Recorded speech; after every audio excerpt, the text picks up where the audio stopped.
Very good morning to all of you all my dears, and yes, we are going to start with a chapter called as respiration and energy transfer. Rather than telling start, आज हम लोग इस chapter को खत्म करेंगे. We'll be completing this chapter today. Last के 2-3 topics रह गए हैं जो हम लोग अभी देख लेते हैं. So today we are going to start with something called as the utility of a stepwise oxidation. Now the stepwise oxidation क्यों होता है? What is the importance कि इसको stepwise breakdown लेना होता है? Why there is glycolysis first? और glycolysis में वो compounds glucose, fructose, DHA, PGAL, 1,3-dipga, 3-PGA, 2-PGA, PEPA, and finally pyruvic acid. So why this line goes on? What is the importance of such type of activity or such type of metabolic stepwise reaction which is occurring? The reason behind that is there are 3 reasons, and the utility is very much important. So पहला point क्या बोलते हैं यहाँ पे, a stepwise release of the chemical bond energy. क्योंकि जब आप breakdown एकाएक करेंगे there will be a blast of energy will take place. But breakdown एक के बाद एक करेंगे तो क्या होगा कि stepwise क्या होगा कि अगर आप एक का एक ब्रेक कर दोगे there will be a release of heat energy और वो हमारे काम नहीं आ पाएगी. So in order to deal with that, there is a stepwise reaction going on. So what happens here is the chemical bond energy facilitates the utilization of a relatively higher proportion of the energy in ATP synthesis. Means if you break the thing directly without stepwise, there will be a release of large amount of energy which will be of no use in a body. But if it goes a stepwise reaction, that small amount of energy will be utilized in something called as formation of ATP synthesis, my dear. That is what is the point here. Second point is that activity of enzymes for different steps. See, large number of enzymes are present. And these enzymes has its own function, either to increase the reaction or to inhibit the reaction, right? So, activities of enzyme for different steps may be enhanced or inhibited.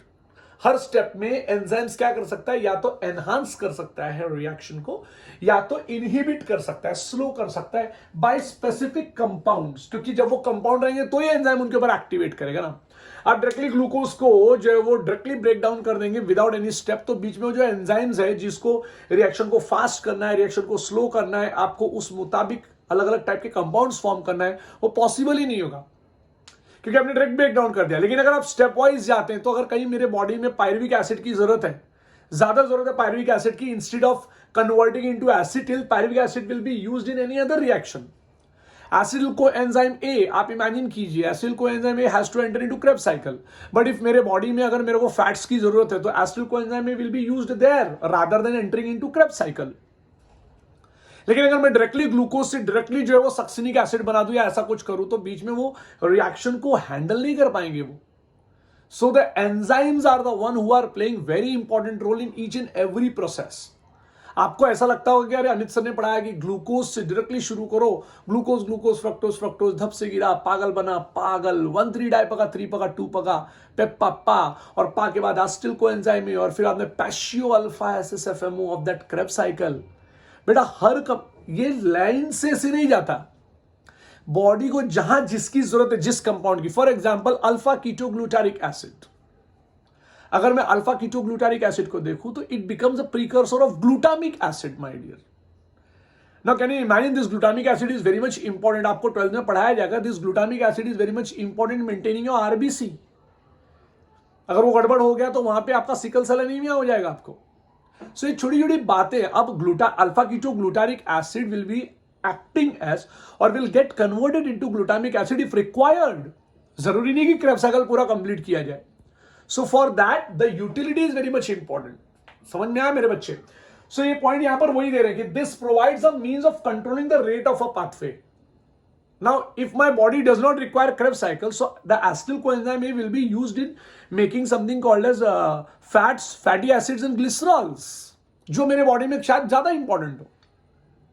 So that all can occur by the help of something called as enzymes. अगर आप directly करोगे तो possible नहीं होगा बेटा. अभी मैं आपको बोल दूं कि नहीं 10 सीढ़ी, आप सीढ़ी बाय सीढ़ी उतरोगे तो आप 7 फ्लोर 8 फ्लोर नीचे उतर सकते हो, राइट. लेकिन अगर मैं वही बोलूं डायरेक्टली जंप लगा दूं तो क्या होगा? It's very simple like that. Okay, now यहाँ पे energy output will also so rate of the pathway and the energy output according to the need of a cell, so my dear, as the cell requires, मेरा liver का cell ज्यादा require करता है acetyl coenzyme ए, मेरा liver का cell ज्यादा require करता है ग्लाइकोजन रखने के लिए, मेरे ब्रेन के सेल्स को कुछ और चाहिए, फॉस्फोलिपिड्स चाहिए, स्फिंगोलिपिड्स चाहिए, डिफरेंट डिफरेंट टाइप के लिपिड्स चाहिए मुझे, राइट। सो अभी मेरे हार्ट का जो सेल्स है they require large amount of ADP molecule, so there वहां पे मैं फैट जमा नहीं कर सकता। So these are the small things and that can only be, so the way we had taught you, भाई ग्लाइकोलाइसिस होगा, भाई लिंक रिएक्शन होगा, भाई क्रेब्स साइकिल होगा, फिर इलेक्ट्रॉन ट्रांसपोर्ट सिस्टम होगा, it does not go line से, नहीं, it has a pattern in going for going into a line, but if it is required बीच में से खींच लिया जाएगा बाहर, वो जरूरी नहीं कि वो पूरा कंप्लीट ही करे। So your body requires different type of chemicals at different type in different cell basically. So ये handle करना है। दूसरा, the same pathway may be utilized for forming intermediates used in synthesis of other biomolecule like amino acids. वही मैं आपसे बात कर रहा था।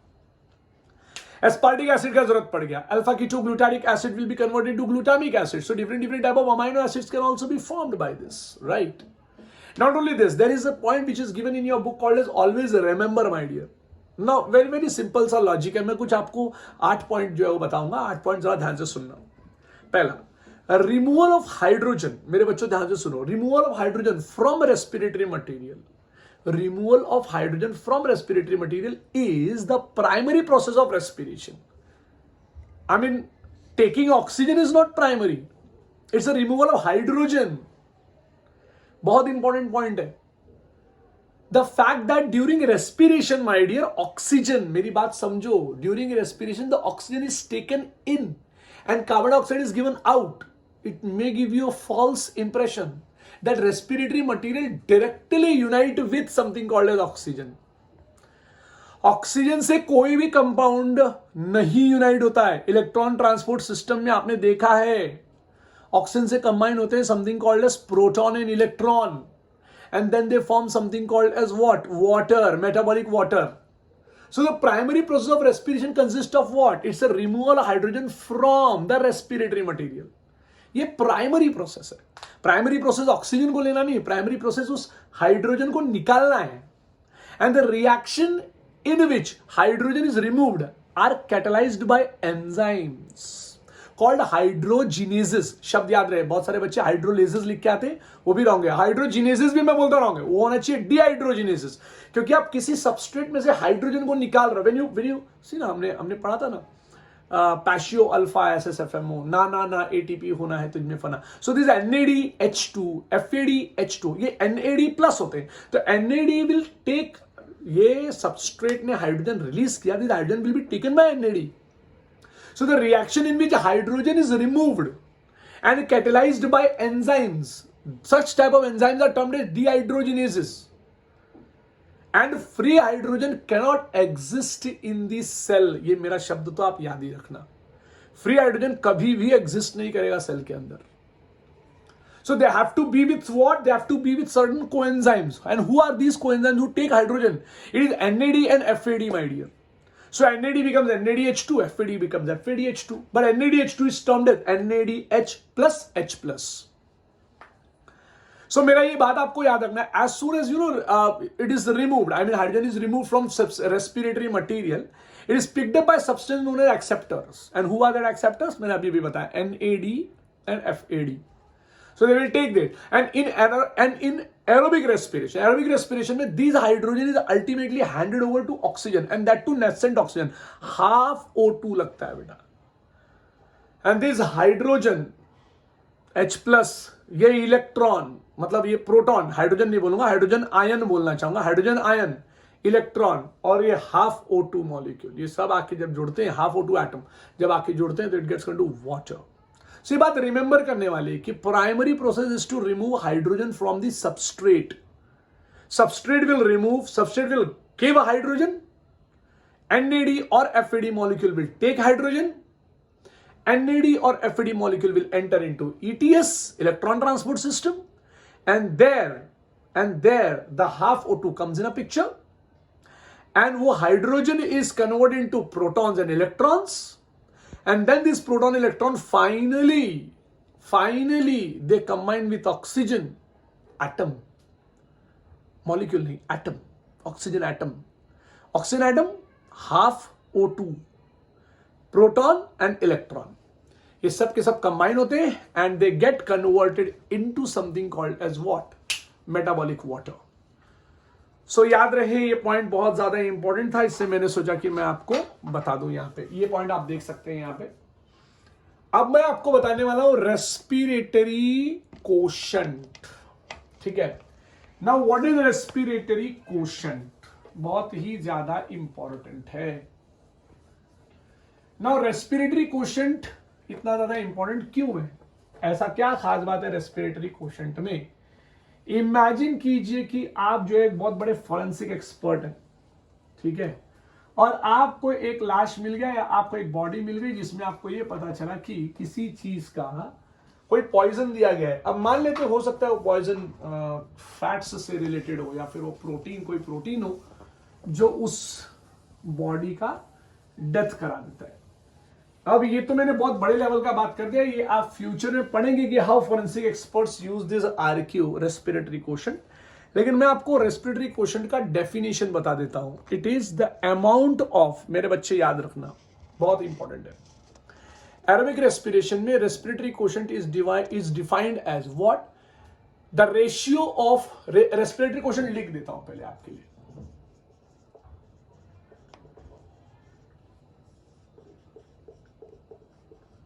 Now, why and how this respiratory quotient is very much important.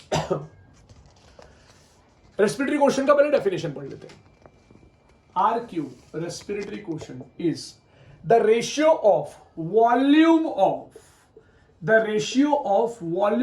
CO2 evolved, the ratio of volume of CO2 evolved to the volume of O2 consumed. The ratio of volume of CO2 evolved to the volume of O2 consumed is termed as respiratory quotient. Now, respiratory quotient for carbohydrate in aerobic respiration. बहुत important statement मैंने दिया है, carbohydrate इन aerobic respiration. माने सामने वाले का death मान लेते हैं डायरेक्टली हार्ट अटैक से नॉर्मली तरीके से हो गया, तो आपको कैसे पता चलेगा भाई इसको जहर नहीं दिया गया है। तो कैसे पता चलेगा कि कार्बोहाइड्रेट था उसके बॉडी में, और RQ जब मैं निकालूंगा उसके सेल का, तो वॉल्यूम ऑफ CO2, अभी मुझे पता है कि अगर एरोबिक रेस्पिरेशन हुआ रहेगा और ऑन द स्पॉट में निकालूं तो एरोबिक रेस्पिरेशन में C6H12O6 plus 6O2 in the presence of what, enzyme gives you what, 6CO2 plus 6H2O plus लिख देता हूं 38 ATP energy plus heat energy बराबर। अब ज्यादा हम लोग इसके ऊपर ये देख रहे हैं। तो कार्बोहाइड्रेट एरोबिक रेस्पिरेशन, सबसे पहला पॉइंट ना, अगर आप यहां पर देखेंगे तो आपको पता चलेगा कि हमारा रेशियो क्या बोलता है, RQ is equals to what, the ratio of volume of CO2 evolve. कितना इवॉल्व है भाई, 6 CO2 to the volume of O2 consumed. कितना O2 कंज्यूम्ड है भाई, 6 O2 कंज्यूम्ड है सॉरी 6 O2 कंज्यूम्ड है। तो मैं ये O2 और इसको निकाल देता हूं यहां पे। अगर मैं RQ रख दूं यहां पे इस तरीके से, RQ इज इक्वल्स टू रख दूं तो 6/6 इज इक्वल्स टू हो जाएगा 1। तो मैं लिख देता हूं 1 यहां पे। Now the RQ of something called as carbohydrate or glucose molecule, RQ of carbohydrate or glucose molecule is how much, aerobic respiration के लिए is 1। प्लीज ध्यान देना, बहुत ही ज्यादा इंपॉर्टेंट है। लेकिन अगर यही RQ में एनारोबिक रेस्पिरेशन के लिए निकालूं तो क्या आएगा, अभी तो मेरा 1 आ गया ना। अब मैं अगर एनारोबिक रेस्पिरेशन के लिए निकालूं तो मेरा RQ ऐसा नहीं होगा बच्चों, प्लीज याद रखना। एनारोबिक रेस्पिरेशन में फ्री एटमॉस्फेरिक मॉलिक्यूलर ऑक्सीजन नहीं यूज होता। हाँ, एंजाइम्स यूज होंगे, मैं लिख दूंगा यहाँ पे, yes there is an enzyme which is present. ठीक है, यहां पे आपका कुछ अलग ही रहेगा।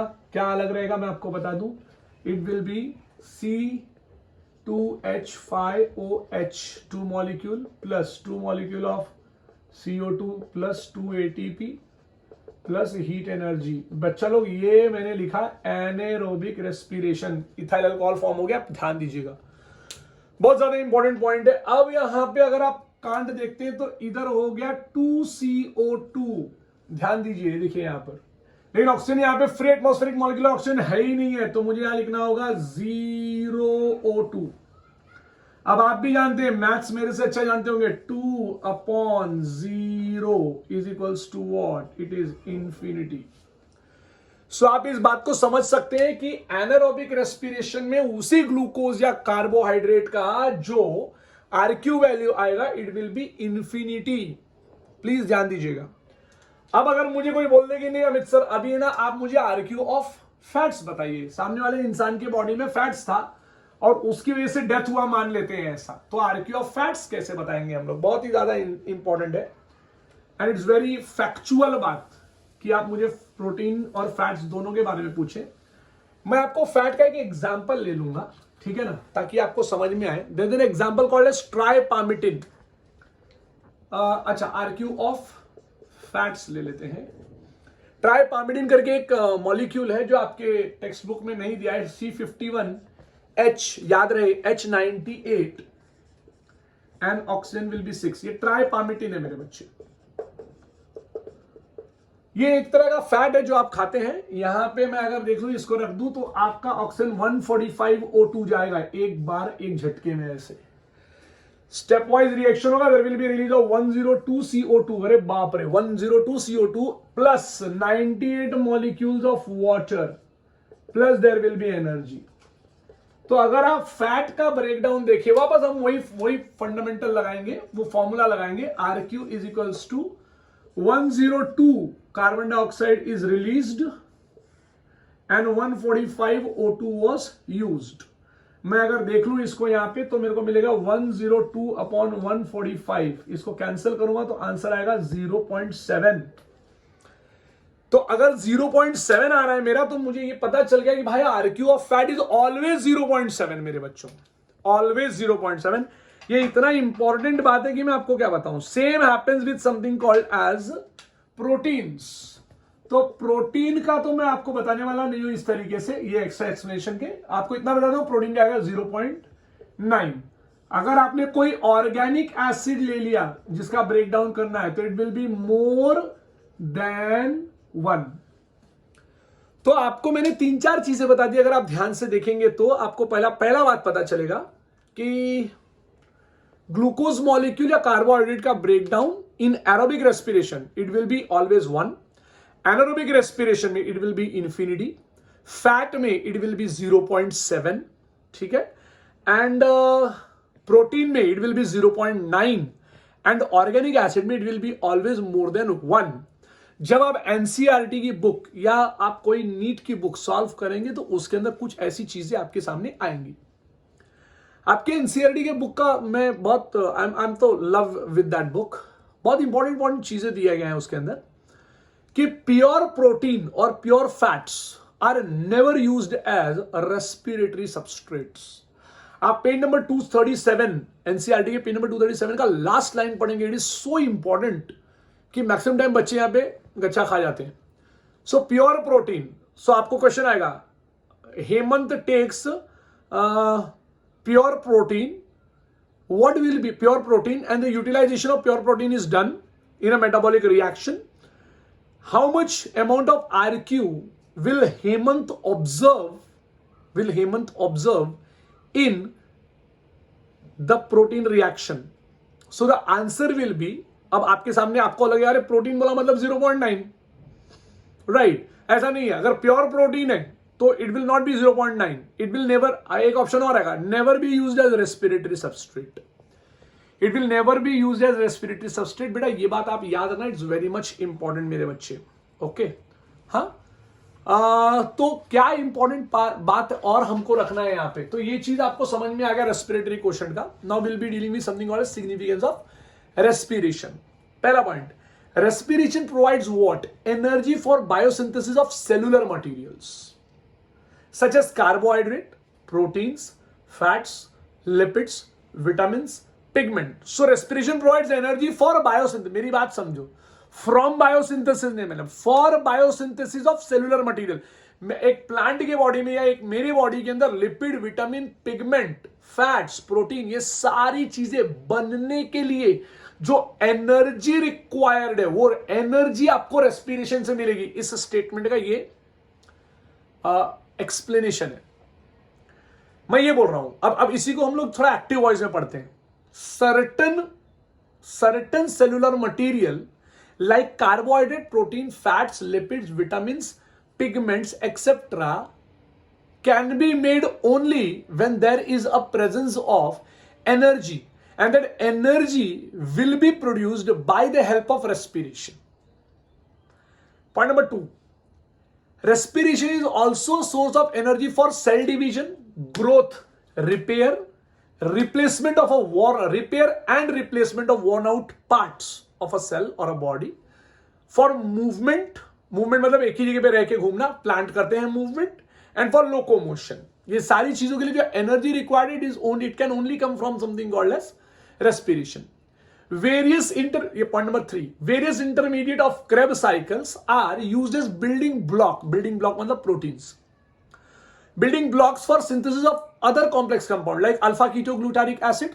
They are used as they are used as a precursor of glutamic acid, and this glutamic acid is a type of amino acid. So aspartic acid can also be formed, fats can be formed. So building blocks, fat is not a building block, fat is something different, it is energy giving compounds. ठीक है, तो building block मतलब protein formation. Coupled with, अगर photosynthesis कर दूं तो it helps in maintenance of the balance between CO2 and O2 in the atmosphere. इसके ऊपर से एक क्वेश्चन मुझे याद आता है, what do you mean the compensation point? When the rate of photosynthesis and rate of respiration becomes equal in a cell of a plant, it is termed as compensation point. So at that moment there will be no exchange of oxygen and carbon dioxide will take place. So coupled with photosynthesis, it helps in maintaining the something called a balance between oxygen and carbon dioxide. Point number 5, anaerobic respiration. Like अभी देखो तुम्हारे book में लिखा है anaerobic respiration is a fermentation. आप anaerobic respiration को fermentation तब बोल सकते हो जब उसके अंदर ऑक्सीडेशन हो जाए। अब ऑक्सीडेशन हो तो करेक्ट है। पहला प्रोसेस का नाम होगा हाइड्रोलाइसिस। अगर बार बार कह रहा हूं बेटा, बहुत ज्यादा इंपॉर्टेंट है, हाइड्रोलाइसिस रहा तो yes, hydrolysis, glycolysis, decarboxylation, reduction अगर हुआ तो yes, it is termed as what. अगर कोई पूछे तो उसको बोलना भाई ये फर्मेंटेशन है। लेकिन अगर शुरुआत ग्लाइकोलाइसिस से हुई है और उसमें फ्री एटमॉस्फेरिक मॉलिक्यूलर ऑक्सीजन नहीं लगा तो yes, it is termed as what, it is termed as anaerobic respiration. But yes, आपको इस बात का याद रखना भाई, anaerobic respiration और fermentation is used in various industries for bakeries, the bakery products, distilleries, दारू, leather industry, चमड़े के बेल्ट, चमड़े के जैकेट्स, पेपर इंडस्ट्रीज, इसमें भी जो है फर्मेंटेशन यूज होता है, commercial production of alcohol, organic acids, vitamin, ये मैं अपने नेक्स्ट चैप्टर में आने वाला हूं। आपको microbes in human welfare and enhancement in food production में आपको मैं ये पॉइंट पर लेके जाऊंगा। How vitamins and antibiotics are very much important, these are one of the best things which we had seen, and it is only and only because of fermentation done by microbes basically. So fermentation का definition ही था breaking of complex compounds और substrate by the help of micro organisms और the enzyme produced by the micro organisms. ये इस तरीके से था। Number 6 is what? Energy of respiration can also used to convert insoluble compounds or substance into soluble form. For example, what you eat is insoluble in water. आपके खाने में दाल चावल रोटी भाजी everything which is present, it is basically insoluble in water. Starch is insoluble in water. मैं आपको बता दूं, चावल जो आप लेते हैं आप उसको रात भर पानी के अंदर छोड़ दीजिए, पके हुए चावल को छोड़ दीजिए, वो वैसे का वैसे ही मिलेगा, but in your body when it goes insoluble starch or substance will be converted into soluble form, and that conversion के लिए जो एनर्जी रिक्वायर्ड होती है it is only because of something called as respiration. So आपको समझ में आना चाहिए कि हमने अभी खत्म कर लिया significance of respiration, and yes, today it is an end of this chapter. और बच्चों प्लीज इसका गाना याद रखना, इसके एंजाइम्स याद रखना जो मैंने आपको बहुत अच्छे से पढ़ाया हुआ, आप इसको याद रखेंगे and it will be used in NEET. Okay. So thank you to all of you all, my dear. Have a good day.